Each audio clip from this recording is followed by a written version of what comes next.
We continue our new normal series, and today we're going to the front lines of the classroom for a look at the unprecedented school year that lies ahead. And for more on the new normal, we're joined now by Jennifer Huyton, an elementary school teacher who joins us from her classroom in Burnaby, BC. Jennifer, good morning. Good morning. Okay, class starts next week for you. What do you anticipate the first few days are going to look like? I anticipate the first few days are going to be, the teachers will be planning for the first couple of days, and then the next couple of days, Thursday, Friday, students will be coming back to the school just for an orientation for an hour or so, where they will find out their class and we'll teach them some of the new safety protocols. What are some of those protocols, and do you have any concerns with them? Well, so the safety protocols are actually set up. We've set those up fairly to fit with the safety guidelines that we've been given. And so some of them are things like staggered entering and exits, hand washing, at least 6 times a day, and distancing whenever possible. Wearing masks is not included in the classroom unless they're older, and only in the hallways. So we are going to do, those kinds of things. Yeah.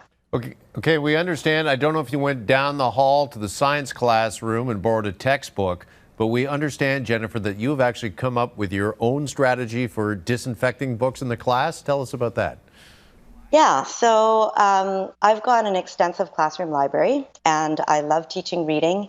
I've got a lot of books that are a different variety of levels. And because I do not want the kids to not have access to those books, I've come up with a quarantine bin system so that they can borrow the books from my class library. And how it works is if they take out a book and then they return it, it goes in the quarantine bin. So if they touch a book, it goes in the quarantine bin. And then that gets set aside for 3 days. So I have 3 different bins so I can rotate them. After the 3rd day, then the virus, if there was any on the books, should be gone by that time, and the books can go back on the shelf.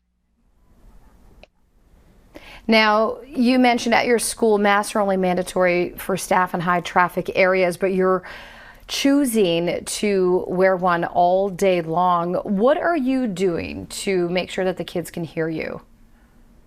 So I'm going to try out using my phone as a microphone. So download a microphone app to my phone, and then I've got Bluetooth speakers. So having that microphone app hooked up and then to my speakers, and hopefully those will broadcast my voice a lot farther. And the important thing about that is I'm going to have my windows open, and so sometimes there's street noise and noise from kids playing outside.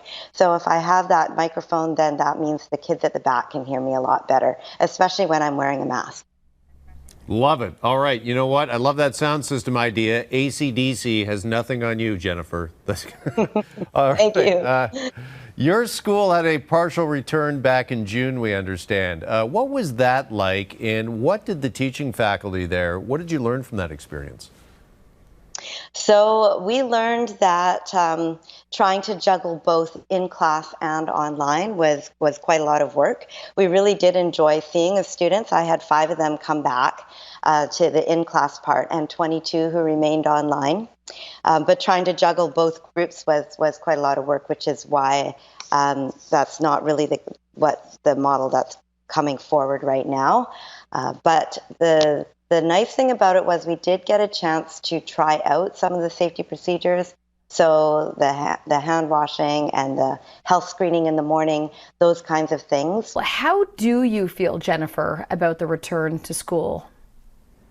So a lot of teachers, including myself, are feeling a bit nervous and anxious about returning to school because of the fact that the safety measures that are in place for all other public places in society, like keeping 6 feet distance, wearing masks when you can't distance, especially if you're going to be there for a long period of time. Those are not necessarily in place for schools at this time, and districts are doing the best they can with the funding that they've been given. So the real push is trying to get the government to put the money in so that we can have the same measures that the rest of society is using everywhere else.